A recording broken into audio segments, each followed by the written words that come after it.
Chers amis, ce message va arriver chez vous, début mai, c'est-à-dire pour cette période entre Pâques et l'Ascension.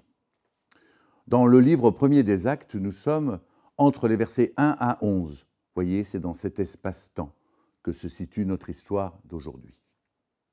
Écoutez. Théophile, j'ai parlé dans mon premier livre de tout ce que Jésus a commencé à faire et d'enseigner dès le commencement jusqu'au jour où il fut enlevé au ciel après avoir donné ses ordres par le Saint-Esprit aux apôtres qu'il avait choisis.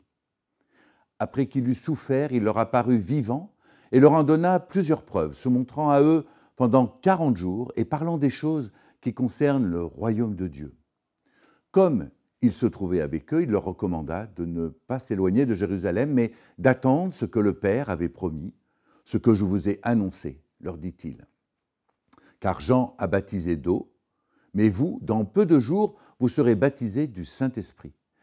Alors les apôtres réunis lui demandèrent « Seigneur, est-ce en ce temps que tu rétabliras le royaume d'Israël ?» Il leur répondit « Ce n'est pas à vous de connaître les temps ou les moments que le Père a fixés de sa propre autorité. Mais vous recevrez une puissance, le Saint-Esprit, survenant sur vous, et vous serez mes témoins à Jérusalem, dans toute la Judée, dans la Sainte-Marie et jusqu'aux extrémités de la terre. » Pendant 40 jours après Pâques, les apôtres entendent Jésus leur parler du règne de Dieu. Il s'agit bien de celui qui a souffert, précise Luc, celui qui a été crucifié et celui qui est ressuscité. Au bout de ce long enseignement, ils n'ont qu'une question en tête. « Seigneur, est-ce en ce temps-ci que tu vas rétablir le royaume pour Israël ?» Peut-être avez-vous la même question. Je le confesse devant vous, je suis un peu comme ces apôtres quelquefois. Est-ce maintenant, Seigneur, que tu vas faire advenir ton royaume? Est-ce maintenant que les hommes arriveront à vivre vraiment en paix? Est-ce maintenant que des hommes, des femmes et des enfants cesseront de mourir noyés par milliers pour fuir la guerre? Est-ce maintenant que cessera la peur des réfugiés? Est-ce maintenant que le vivre ensemble d'une population multiculturelle, multireligieuse va devenir réalité et ne sera plus soumis à des politiques de la ville aléatoires et donc usantes? Est-ce maintenant que les religions entreront dans un véritable dialogue et ne se contenteront pas d'une simple coexistence? Est-ce maintenant que tu établiras ton règne et que sera évitée toute catastrophe écologique capable de détruire la création? D'emblée, Jésus fait taire fermement ce type de questionnement. Avec autorité, il affirme « Il ne vous appartient pas de connaître les temps ou les moments que le Père a fixés de sa propre autorité. Que ce soit le temps historique ou le moment de l'irruption de l'événement, cette question n'a pas de sens aux yeux de Jésus.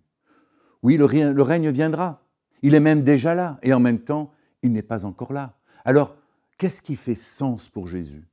Eh bien, c'est le don de l'Esprit qui transforme ses disciples en témoins.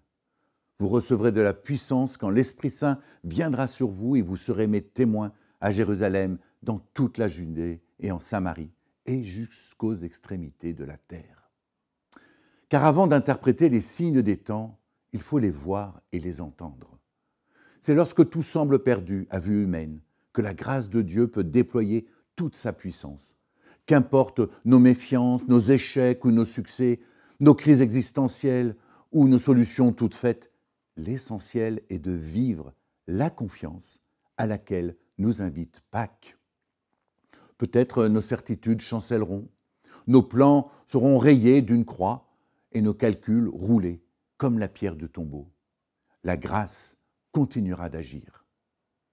Chers amis, prenons au sérieux le cadeau de cette puissance qui transforme des vies et peut aussi transformer notre vie d'Église. Comme chaque année, le week-end de l'Ascension accueillera le synode national de l'Église protestante unie de France. Nous serons à 7. Portez dans la prière ces 4 jours d'échange, de travail et de décision. Merci.